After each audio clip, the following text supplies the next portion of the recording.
guys, this is Nick with Peak Suspension. Today we're going to do our ZR2 reveal and walk around video. It's been a long time coming. This truck's been kind of done for a while, but we're waiting on a couple of parts, and we had some custom armor done from Relentless Fabrication that we just got back about a month ago. So happy to show you the build. We'll do a walk around tour, show you all the parts, showcase, and go from there.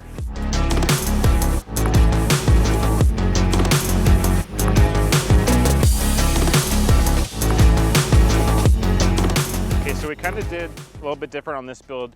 Our previous recipe on the Ranger was kind of your typical overland build. On this one, we wanted to go with a recovery type off-road vehicle. Just go anywhere, do anything, get anyone out if you needed to. The last piece of the puzzle we were waiting on was the new bumper from Relentless Fabrication. Now with the 21 ZR2, you notice the whole new front design. Doesn't leave a whole lot of options for bumpers. We didn't want to cut off everything that made it a 21. So we kind of wanted to leave a lot of the structure intact, a lot of the new design style. So we incorporated this new center section bumper. The cool thing with this bumper now is that it's a three-piece design, so it's going to help with shipping. It's going to prevent you having to put it on a giant pallet and pay freight, so you can actually take it apart. The other cool thing is it comes with these fog pockets, and you have the option of getting them with no fog pockets. So if you don't need the lights or don't want the lights, you can get a different end section that works. In the center, you have your winch. We went with the Factor 55 Ultra Hook and Fair Lead with the VR10S Warren winch. We wanted the synthetic rope on this one. We've had good luck with them in the past. The lightweight helps with these smaller trucks. There are some light provisions on this bumper as well. There are several different provisions on the top section, so you can run a flat bar. If you wanted to, you could do pods. We're going to run 3 Baja Designs XL80s on here, and we're going to run 2 Squadron Pros in the fog pockets. We're just waiting to install those when we get them. The other cool thing that you notice, the new skid plate design from Relentless Fabrication as well. So this will be an option on all the bumpers coming forward. Now this replaces the factory ZR2 bumper. It also integrates with the AV skids going back the rest of the way as well. The cool thing with this is the ZR2 bumper, the factory ZR2 skid, mind you, would actually come out a little bit further and wider. So this one kind of hides a little bit better. It is thicker and stronger than the stock one. Many of you have the ZR2, probably know how easy it is to bash that skid plate and dent it. So this is actually a lot better protection-wise for your cross member. It just fits the bumper design a lot better as well. The other thing we have going on the front, we went with the Acon Headlights. We just wanted that extra, it just looks cool. I mean, there's really no other function for that, so I'll be the first to admit it's simply an aesthetic choice. The other things we went with is the full AEV conversions skid plate package, so all the way down. We'll get some shots of that later. The diff skid, we have the trans skid, the fuel tank, transfer case, so the whole gamut. The other thing we did was this is the first production set of the 21 high mark flares. So I'll get on this side here. So you can see how this mates up to the new front bumper. The previous high marks actually stop at the Bison bumper, where these ones go a little bit further and then they end up at the factory position here. What this does is allows you to cut the fenders to fit 35s with no lift. We ended up going with the lift. Obviously, with our company, we went with the Peak conversion, the coilover conversion kit with our control arms as well. But we went 35-inch Falcon MTs. We did a custom painted. I wanted to set something off.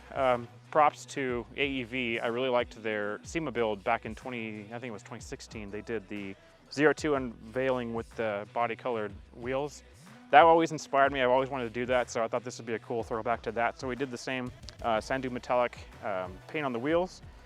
We did powder coated black beadlock rings. Let's see what else we got on here. The front end, we also have the AEV snorkel. It's a fully functioning and working snorkel. We have the CBI ditch brackets and Rago extensions for our lighting. So as always with most of our trucks, we're very safety conscious and visibility, so we wanted a high visibility for forward traffic seeing us. We wanted the dust lights as well as, so they're Baja Design Squadron Pros and the amber lens. Baja Designs S2s as our ditch lights. So we have the wide range and we have the forward facing. And then obviously the XL80, their new roof array. So this is your long distance lights. This is for safety and visibility.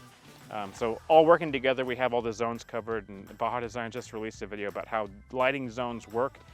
So you should check that out. I guess going back, we have the Princeton roof rack. We had Adventure Off-Road who helped us build this truck, did some custom brackets to fit this Baja Designs bar, because at the time there wasn't any way to mount it to the Princeton rack, so we had to kind of get creative on doing that. Princeton rack with the Rome awning. Behind that you can't really see it, but we have a Rotopax fuel container on there. That's obviously a necessity, and especially with this truck, we'll get to that later, but we supercharged this one and geared it, and it has 35, so fuel mileage has sacrificed a little bit, but it's worth the trade-off. I guess going forward, we'll just kind of pop in here real fast too. We have the Goose Gear 60/40. We took the 40 side delete. We have the Dometic CFX fridge. So this runs in conjunction together very well. Strapped it down so it doesn't have any movement when you're off-road, but it's great to have, you gotta have cold beer. Next, we have the brand new Relentless Fabrication Modular bed rack. This was just released. They prototyped this on our truck. This is a newer design. Again, it's modular, so it can be taken apart in pieces and shipped. Molly panel with a whole lot of provisions for different mounting sections. We mounted our Pro Vehicle jack. This is the Talon, the 1.5 ton. Sits down here perfectly. Thankfully, it doesn't make a whole lot of noise, but it's easy to get on and off, so it's in a great place for if you need it, or when you get stuck, you can get somebody else or yourself out. Above that, so as I said earlier, this truck's designed to be a recovery vehicle slash just off-road warrior. So in both these bins, we have a lot of recovery gear, tools, survival kits, first aid, everything you can think of to either get somebody out of a sticky situation or get ourselves out. I guess continuing down forward, we have the Magnaflow Exhaust. We're gonna end up running the Overland Series exhaust here soon, but for right now we have their standard catback exhaust. Huge fan of Magnaflow, I love the sound. We've had great success with this. We put them on all of our trucks. It's just one of the staples that we run. Next we have the, not new, but the Relentless Fabrication tire swing out bumper. So this one will hold a 35 and has no issues doing that. The bearing can support the weight. Again, the wheel and tire combination. We needed to have this because for me, the last truck with the Ranger having a deck system and a bed rack eliminated the entire bed. So I didn't want to make that same mistake again. It just was so cumbersome to have that. So we wanted to definitely have the spare, but have it outside the truck so we can still have a usable bed space. Again, this one swings out, has the camera relocation kit already installed. This one has the built-in camp table. So for us, we do a lot of camp cooking. Also works as a great tool bench. So this one comes standard on all the Relentless kits. Supports a lot of weight. We put our camping gear on it. We put our stoves on it. Just a great piece to have. So further back, we have our Baja Designs S2 Pro Chase Light. Same as concept as the front. We want visibility from everyone behind us so that they can see through the dust and see where we are. Last thing you want to have is accidents on the trail because you can't see who's in front of you, or you can't really see brake lights. So this cuts through dust tremendously. We also have an onboard water system in back here. So this one's the new water port pressurized system. So we can actually run our fuel or our air line directly to this, pressurize it, and have full pressure water out of the tank. We're gonna probably end up mounting this somewhere on the rack, but for right now, it just kind of sits in the bed.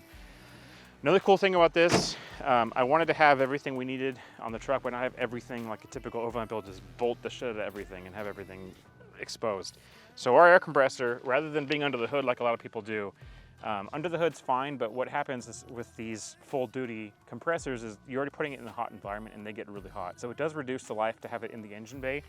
We mounted it underneath the truck in the spare tire location, ran the fitting through here, so you just plug in your line, turn the compressor on, you can fill up all 4 tires, fill up people behind you, next to you, run the line into the bed for the water. Just a really cool feature to have, just kind of hidden. It's hidden in plain sight, but it's actually a great thing. S2 Sports backup lights, so they just kind of enhance nighttime visibility for backing up when you're getting into a campsite or getting somewhere in the dark. And moving around again, we have our Maxtrax boards. As you can see, we kind of wanted to keep the colors similar, so we went with the tan Maxtrax boards here. Easy to get to, pretty simple. And then finally, we have inside, we went with the S-Tech panel, and you'll see it's integrated into the dash, and that way it's a clean system, it's out of the way, and you can still access all the integration for the S-Pod. So now, the cool section we'll go through, check out the interior of the engine bay. So as I said earlier, we supercharged this truck coming out of a deleted diesel and a turbo Ranger. I didn't want to have a standard V6. So we went with the Edelbrock supercharger through Lingenfelter. Lingenfelter adds a little bit of their own twist on this standard supercharger. So they have a different cooling system. It's a little higher capacity cooling system that they feature on here, a different pulley. But we have a trifecta tune on this one. So in addition to the 456 gears we installed for the 35s and the supercharger, this thing moves pretty damn good. Finally, we have the Warn relocation kit. So this helped tremendously for fitting inside here. It's just a lot easier to reach in here and plug in your winch remote than it is to go into the truck. Eric at Relentless made a cool bracket for this, so it sits cleanly inside the engine bay. Actually, last but not least, the Optima yellow top battery helps with having a deep cycle battery for our accessories like the fridge, and then the Bantam S pod. So this controls all of our lighting, compressor, and it's all to that touchscreen inside the engine bay. So pretty much what you see is what you got. We love this truck. We've taken this thing everywhere. We just got back from Gold Mountain last week, getting ready to do John Bull in a few weeks. Loving it, everything this truck's capable of. It's the best truck we've had yet. So I guess the final thing we can go over is suspension, since that's what we do. As I said earlier, this truck has the peak coilover conversion kit, so we're running a 550-pound spring on this one. This bumper doesn't weigh a whole lot, nor does the winch, so we didn't need to up it to a 600. We have our peak tubular control arms. These are the poly bushings installed here. We also have Delrin available for anyone who wants a Delrin upgrade. The poly bushings are a softer compound, so it's better ride quality, but they do require maintenance. The Delrin is a stiffer compound.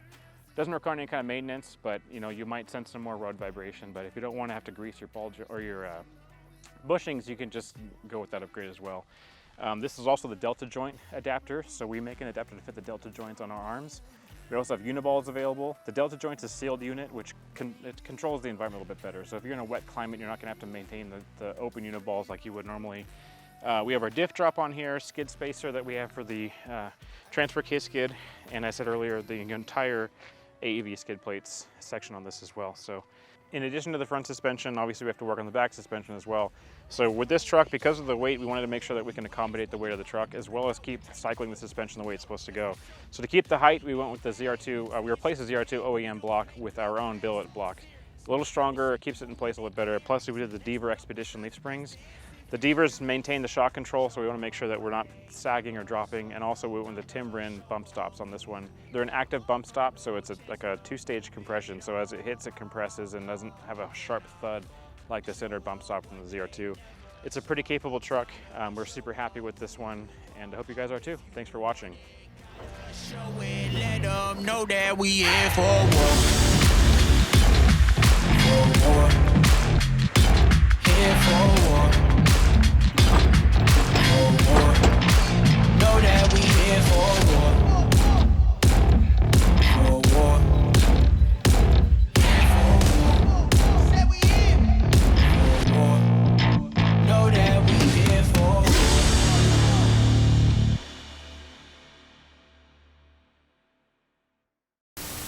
We're gonna start. Okay, and Does that mean go?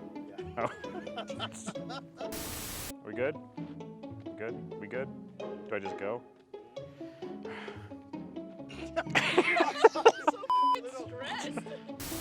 Hey guys, this is Nick with Peak Suspension. Today we're gonna do me.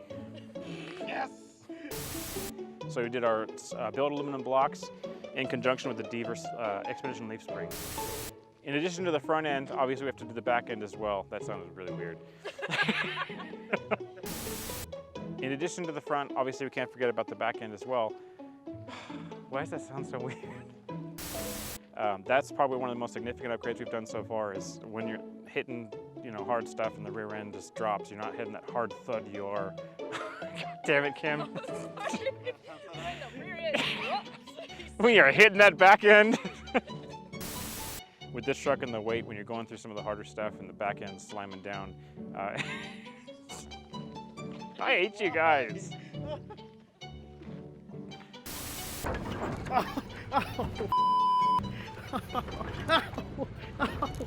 Slow down. Slow the down, dude. Jesus Christ.